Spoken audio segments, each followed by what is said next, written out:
ओम नमः शिवाय. हर हर महादेव. आज आपण बघणार आहोत महादेव संदेश काय देत आहे तुम्हाला सोमवार विशेष बघूया आपण.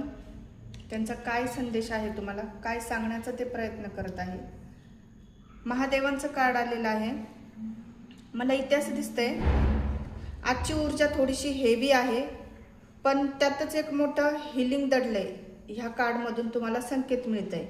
काही लोकांच्या आयुष्यात बदल चालू आहे, मनात गोंधळ चालू आहे, थोडं दुःख आहे, कन्फ्युजन आहे. पण महादेव सांगताय सगळं जसं दिसतंय तसं नाहीये, काहीतरी चांगलं पण घडतंय. जे अडकलेले आहे, थांबलेली कामं आहेत ते हळूहळू पुढे जातील.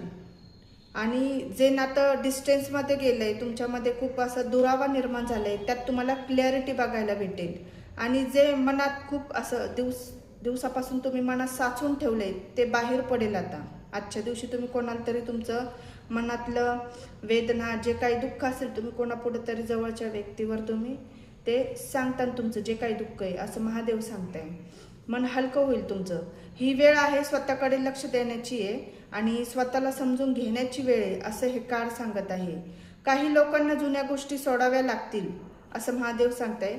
काहींना नवीन सुरुवात करावी लागेल. महादेव म्हणतात की धीर ठेवा, योग्य वेळ आल्यावर सगळं तुमच्या बाजूने होईल. थोडा वेळ शांत बसा आणि डीप ब्रेथ घ्या आणि ओम नमः शिवायचा 11 वेळा जप करा. सगळं ठीक होणार आहे असं महादेव तुम्हाला सांगत आहे. क्लेम करा ही पॉझिटिव्ह एनर्जी. थँक्यू.